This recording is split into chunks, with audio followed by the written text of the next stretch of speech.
साथियों, 100 साल बाद आई इतनी भीषण महामारी कदम कदम पर दुनिया की परीक्षा ले रही है। हमारे सामने एक अदृश्य दुश्मन है और ये दुश्मन बहुरूपिया भी है। और इस दुश्मन के कारण, इस कोरोना वायरस के कारण हम अपने बहुत से करीबियों को खो चुके हैं। बीते कुछ समय से जो कष्ट देशवासियों ने सहा है, अनेकों लोग जिस दर्द से गुजरे हैं, तकलीफ से गुजरे हैं, वो मैं भी उतना ही महसूस कर रहा हूं। देश का प्रधान सेवक होने के नाते आपकी हर भावना का मैं सहभागी हूं। कोरोना की सेकंड वेव से मुकाबले में संसाधनों से जुड़े जो भी गतिरोध थे, वो तेजी से दूर किए जा रहे हैं। युद्ध स्तर पर काम करने का प्रयास हो रहा है। आपने देखा होगा, सरकार के सभी विभाग, सारे संसाधन, हमारे देश के सुरक्षा बल, हमारे साइंटिस्ट, हर कोई दिन रात कोविड की चुनौती का मुकाबला करने में एकजुट है। देश के अलग अलग हिस्सों में तेजी के साथ कोविड अस्पताल बन रहे हैं। नई टेक्नोलॉजी से ऑक्सीजन प्लांट लगाए जा रहे हैं।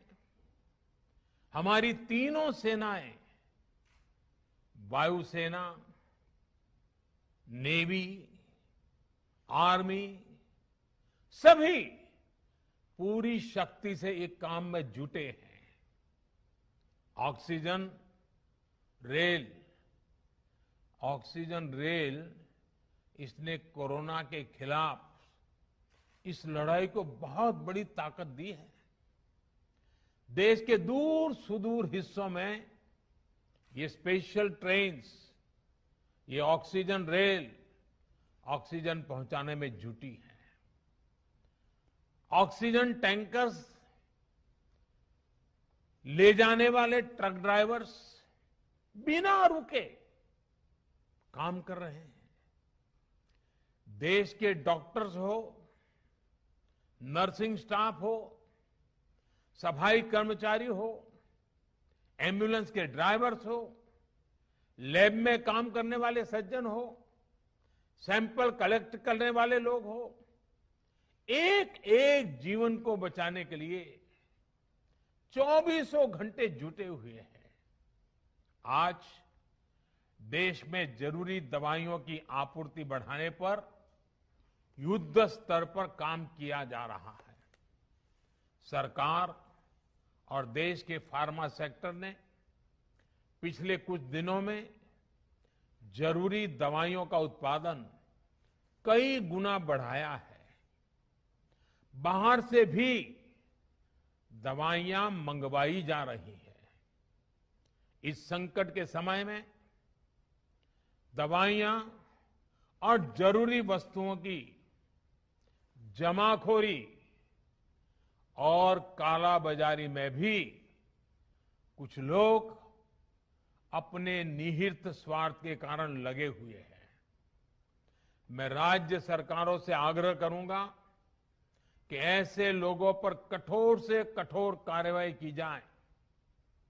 ये मानवता के खिलाफ का कृत्य है। भारत हिम्मत हारने वाला देश नहीं है। न भारत हिम्मत हारेगा और न कोई भारतवासी हिम्मत हारेंगे।